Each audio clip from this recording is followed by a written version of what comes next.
ઊંઘવા માટે મ્યુનિસિપાલિટી આવે તો બધું વાસણ બાસણ બધું ભરી જાય છે, કશું અમારો સામાન કઈ રહેવા નથી દેતા. ખાલી રોટલી જ ખાવ છો, સબ્જી નથી બનાવતા? ના, રોટલી ખાઈને જીવન કાઢી દઈએ.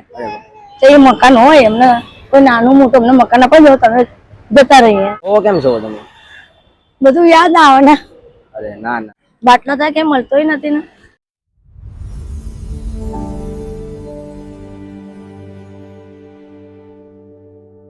તો બધા મિત્રોને જય શ્રી કૃષ્ણ, જય શ્રી રામ.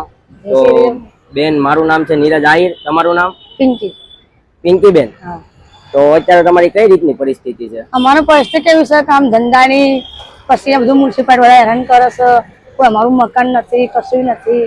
આ નહેરમાં નાવા ગઈ તો પગ ભાગી ગયો, ઓપરેશન કરાયું, પૈસા પૈ નથી, તો અમે બહુ જ બધા હેરાન થઈએ છીએ.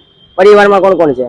અમે પરિવારમાં બધા છીએ, મારી સાસુ, સસરા, દિયોર, દેરાણી, જેઠના દીકરા, બધું અમારે છે. તો તમારી પહેલેથી પરિસ્થિતિ આવી જ છે કે પછી? પહેલેથી 15 વર્ષ છે. 15 વર્ષથી આ જ રીતની તમારી પરિસ્થિતિ? આવી તો અમારું રોડ પર જિંદગી આવી તો જ જાય છે અમારા. તો તમને દરરોજ જમવાનું મળી જાય છે? પેલું તમારા જેવા કોઈ આવતા હોય ગાડી વાળા તમને આપી જાય છે, કોઈ ઢોસા હોય, કોઈ ગાદલા હોય, કોઈ ગોદરા હોય, બધું આપી જાય છે. છોકરાના કપડા, છોકરીના કપડા, મારા કપડા, એ બધું આપી જાય છે અમને. એવું બધું આપી જાય છે. તો અત્યારે આમ તમારે જરૂર છે ની છે? અમારે જરૂર છે ખાલી મકાનની જ. મકાનની જરૂર છે? મકાન જોઈએ અમારે, બસ મકાન જોઈએ છે. હા, જવાન છોકરી લઈને અમારે ક્યાં સુધી અમારે રહેવાનું? તો અત્યારે તમે આ ફૂટપાથ ઉપર રહો છો? હા, અહીંયા જોઈએ છે અમે. તો તમારે અહીંયા સુવા માટે પણ હેરાન થતા? હા, સુવા માટે ચોમાસામાં બહુ તકલીફ પડે અમારા. આ ચોમાસામાં બધું અહીંયા પાણી ભરાય, ગંદા પાણીમાં ભૂખા તરસા બેસી રહીએ અમે. પૈસા તો ખાઈએ નકર બેસી રહીએ. તો અત્યારે તમે બીજા લોકોનું જીવન જોવો ને તમારું જીવન જોવો છો, કેવું લાગે? આમ બહુ ખરાબ લાગે છે કે એમના ઘરમાં કેવા વર્ગો ખાય છે, કેવા પીવો છે, ને અમે કેવા રોડ પર જિંદગી આવી કાઢીએ. અત્યારે કઈ રીતની પરિસ્થિતિ આમ તમને? આ કીધું તમને બસ એટલું જ કે અમે ઘર વાગને હેરાન થઈએ, ખાના પીવામાં હેરાન થઈએ, ઊંઘવા માટે હેરાન થઈએ. મ્યુનિસિપાલિટી આવે તો બધું વાસણ બાસણ બધું ભરી જાય છે, કશું અમારો સામાન કઈ રહેવા દેતા. મ્યુનિસિપાલિટી વાળા સામાન રહેવા દેતા નહીં. આગળ બી બહુ સામાન, અમારો ખાટલો લઈ ગયા. જમવાનું કઈ રીતે બનાવો છો તમે? જમવાનું એ તો પૈસા હોય તો આવું બાટલા ભંગા બધું વેરીને બનાવી દઈએ. ભંગાર વીણવા જાવ છો? હા, જે મળે 25-50. અરે બાપ રે બાપ. એમાં લુખી રોટલી બનાવી દઈએ. કોઈ તમારે જેવા આવી જાય ગાડી વાળા તો સબ્જી બબ્જી હોય તમે ખાઈ લઈએ. અરે નકર રોટલી ખાલી રોટલી જ ખાવ છો, સબ્જી નથી બનાવતા? ના, પૈસા હોય તો બનાવી દઈએ, ના હોય તો બેસી રહીએ, લુખી રોટલી ખાઈને જીવન કાઢી દઈએ. તો અમે અત્યારે મંત્ર સેવા ફાઉન્ડેશન માંથી આવીએ છીએ, જે હર મહિને તમને કરિયાણાની કીટ પૂરી પાડશું, અનાજ આપશું હર મહિને. અને બીજી તમારી કઈ પણ રિક્વાયરમેન્ટ રહેશે તે વિડીયોના માધ્યમથી બીજા લોકો જોશે, અને જો પૂરી થઈ શકશે તો અમે એ પણ પૂરી કરી શકશું. તો અમે મકાન હોય એમને કોઈ નાનું મોટું અમને મકાન આપી દો, તમે જતા રહીએ. રહેવા માટેની સુવિધા જોઈએ, રહેવા માટે જોઈએ, બીજું અંદરની વિડીયોના માધ્યમથી ઘણા બધા લોકો જોઈ રહ્યા છે, તો તેનાથી અમે સંદેશો આપીએ છીએ કે આ બેનને અમારે મકાનની જરૂર છે. તો જે કઈ હશે તો અમે તમને જણાવશું. મારા ઘરવાળી એટલું છે કે કેવી રીતે કરે? અરે બા, બધા ઘરવાળી એકલો બિચારો જાય છે. હવે છોકરી રાખો કે મારી ધ્યાન રાખો? તમારી નાની એવી છોકરી પણ છે? એ રહે ને, એટલે બોલાવી લો ને. મ્યુનિસિપાલિટી વાળા ને એટલે હું કે મ્યુનિસિપાલિટી બધું લેવા આયા, એવું ગભરાય છે. મ્યુનિસિપાલિટી વાળાથી બીવે છે છોકરી, એટલે રોવે છે. અરે બાપ રે બાપ. અત્યારે તમે આમાં આવી ગઈ ને તો કેવું રોવા માંડી? તકલીફ તો ઘણી છે, પણ હવે શું કરીએ? ક્યાં જવાનું અમારે? આખું 4 મહિના ચોમાસું, ઉનાળા તાપમાં બેસી રહીએ. ઉનાળામાં પણ અહીંયા જોવું તમે? હા, ઉનાળામાં એ જ રહીએ અમે. ચોમાસું આખું 4 મહિના ચોમાસામાં એ જ કાઢીએ છીએ. તડકો ન લાગે તમને? તડકો લાગે પણ શું કરવાનું? કામ ધંધો તો કશું ઘણું કરવું પડે ને.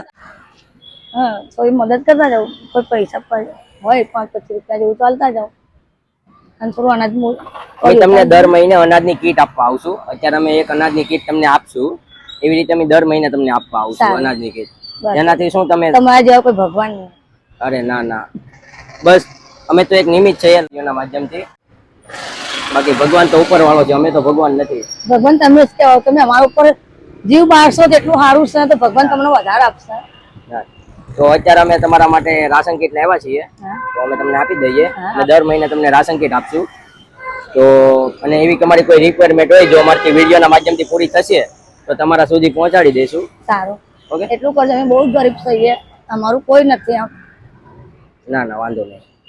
આ પેન્ડલ પડી છે, જેમ મળે 25-50 તો ભંગાર વેણવાનું કામ કરો છો? મળી જાય તો મળી જાય, બાટલા બધું પડેલું હોય બસ રોડ પર તો મીની લઈએ, ના મળે તો પતી ગયું, કોઈ પોરમાં જતા રહીએ. તમારે જેવા કોઈ કામ કેટલા દિવસના કેટલા રૂપિયા કમાઈ ગયો? કશું નહીં કહેતી, કઈ શું કઈ મળતું નથી ભાઈ. ઓ કેમ છો તમે? બધું યાદ આવે ને. અરે ના ના, અમે તમારી મદદ કરશું. અમારી તકલીફ કોણ જાણે? નહીં નહીં, અમે તમારી મદદ કરશું. તો તમે હિંમત રાખજો ખાલી, બાકી તમને અનાજની જરૂરિયાત પૂરી કરાવી દઈશું. બીજી કંઈ પણ હશે તે વિડીયોના માધ્યમથી બધા લોકો જોઈ રહ્યા છે, તો તેનાથી પણ અમે તમને મદદ પૂરી પાડશું. તો અત્યારે અમે તમને અનાજની કીટ આપી દઈએ. તો અમને થોડોક ટાઈમ આપજો, અમે રાશન કીટ લઈ આવીએ. સારું, થોડોક ટાઈમ આપો અમને. તો અત્યારે આપણે આ બેન માટે લેવા જઈ રહ્યા છીએ રાશન કીટ ને. રાશન કીટ લઈને આપણે બેનને આપી દેવાના છીએ. અને આ વિડીયોને બને એટલો શેર કરજો, જેથી કોઈ તમારા આડોશ પાડોશમાં કોઈ એવા ગરીબ વ્યક્તિ હોય જેને જરૂરિયાત હોય, જે કોઈ વિધવા બેન છે જેને રોજગાર જોતો છે, કોઈ એવા ભાઈ છે દિવ્યાંગ ભાઈ છે એને રોજગાર જોતો છે, કે કોઈને રાશનની જરૂર છે, એવા લોકોનો જરૂરથી અમારો કોન્ટેક્ટ કરજો. અમારો નંબર તમને ડિસ્પ્લે પર આપેલો છે. અને જેટલો બને તેટલો વિડીયોને શેર કરજો, કેમ કે બેન ફૂટપાથ ઉપર રહ્યા છે, તેને મકાનની જરૂર છે, અને આપણે જેટલું બને તેટલો વિડીયો શેર કરવાથી અને બેનને એક મકાન બનાવી આપવાનું છે. તો તમારો એક નાનો એવો સહયોગ પણ કોકની જિંદગી બદલી શકે છે. તો તમે જેટલી બને તેટલો વિડીયોને શેર કરજો. બેન ફૂટપાથ ઉપર તો રહે જ છે, પણ ફૂટપાથ ઉપર રહેવા છતાં એસએમસી વાળા તેમને હેરાન કરે છે, સુવા પણ નથી દેતા રાત્રે, અને બધો સામાન લઈ જાય છે. જે થોડાક પૈસા ભેગા કરીને સામાન લીધો હોય છે એ પણ સામાન મ્યુનિસિપાલિટી વાળા લઈ જાય છે. તો તમે વિચાર કરો બેનની જિંદગી કઈ રીતની છે. જેટલો બને તેટલો વિડીયોને શેર કરજો અને બેનને સપોર્ટ કરજો. અત્યારે આપણે એને દર મહિને એક રાશન કીટ આપશું જ તે, પણ તમારાથી જેટલી મદદ થઈ શકે એટલી કરજો. તમારી નાની એવી મદદ પણ કોઈ બેનની જિંદગી બદલી શકે છે. તો બેન અમે અત્યારે તમારા માટે 1 મહિના સુધી ચાલે એટલું અનાજ લાવ્યા છીએ, જેથી તમારે મતલબમાં કોઈ હેરાનગતિ ના થાય. અને વિડીયો બધા લોકો જોઈ રહ્યા છે, જેનાથી જેટલી મદદ થશે એટલી અમે તમારા સુધી પહોંચાડશું. સારું કર્યું, અને અમારું નહીં બધાનું સોચજો તમે. અરે ના ના, અમે દર મહિને તમારી સુધી કીટ પહોંચાડી દઈશું અનાજની. તમારે કોઈ ટેન્શન લેવાની જરૂર નથી અનાજ બાબતે. અને બીજું કંઈ પણ હશે તે વિડીયોના માધ્યમથી જે રીતના અમને સંદેશ મળતા રહેશે એ રીતના તમે જણાવતા રહીશું. તો દર મહિને અમે તમને અનાજની કીટ આપશું. તમને હું બતાવી દઉં અનાજમાં અમે શું શું લેવા છીએ તમારી જરૂરિયાત માટે. અત્યારે રાશનની કીટમાં અમે તમારા માટે બધું રાશન લઈને આવ્યા છીએ, જોઈ લો. તો તમારે ભીખું ના રહેવું પડે. અને અમે બીજી વાર આવશું ત્યારે આન કરતા પણ વધારે લઈને આવશું. જે અમને તમે પૂછી જશું, જણાવી દેજો શું શું લાવવાનું છે રાશન કીટમાં, એ તમે તમારા માટે લઈને આવશું. તો કઈ રીતનું હોય, કેવું લાગે છે અત્યારે? બહુ સારું લાગે છે. તમને આ જમવાનું મળી જશે. સારું. રસોઈ બનાવશો હવે? હા, રસોઈ બનાવીશું, ખાઈશું. ક્યાં બનાવશો? ક્યાં? પેલા ચૂલા ઉપર?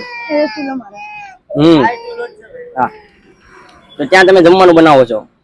અરે બાપ, બાટલો તો ક્યાં મળતોય નથી ને. ગેસ નો બાટલો જ નથી મળતો, છગડી ઉપર જ રાંધવું પડે છે. છગડી પર રાંધવું પડે, લાકડા પર લાકડા બારવા પડે. લાકડા ધુમાડો કેટલો લાગે છે. એમાં પણ એસએમસી વાળા આવીને બધું લઈ જાય છે, તો બહુ દુઃખ લાગતું બહુ હશે ને? દુઃખ લાગે, બધું લઈ જાય છે મ્યુનિસિપાલિટી વાળા. શું કરવાનું હવે? એમને કેવાય વચ્ચે મારો ખાટલો દવાખાને ઘરે લાવી હતા ને, તમે ખાટલો લાવ્યો, ખાટલો બાટલો બધું લઈ ગયા. અરે બાપ રે બાપ. ગાદલા બાદલા બધું સબ લઈ ગયા. તમારા જેવા કોઈ ભાઈ આવી હતા તેઓ ગાદલા ગોદલા બધું આપી ગયેલા. માનો અમારથી જેટલી બનશે એટલી તમારી મદદ કરશું. હા બેન, તમે કોઈ ટેન્શન ના લેતા, તમને અનાજ તો અમે આપશું જ તે. બાકી બીજી જે તમારે ત્યાં થાય તે મદદ કરશું અમે તમારી. તો બધા મિત્રોને મારે ખાલી એટલું જ કહેવાનું છે કે જેટલો બને તેટલો વિડીયોને શેર કરજો, કેમ કે તમારી નાની એવી મદદ પણ કોઈકની જિંદગી સુધારી શકે છે. તે બેન ફૂટપાથ ઉપર રહે છે, એમાં પણ એસએમસી વાળા તેમને હેરાન કરે છે. તમે વિચાર તો કરો કઈ રીતની જિંદગી જીવતા હશે એ બેન. શું કરવાનું, બહુ હેરાન કરે લોકો, બહુ તરસ આપશે. વાંધો નહીં બેન, હવે અમે રજા લઈએ અને પાછા હવે આવતા મહિને અમે તમને કીટ આપી જશું. સારું. તો બધા મિત્રોને જય શ્રી કૃષ્ણ, જય શ્રી રામ.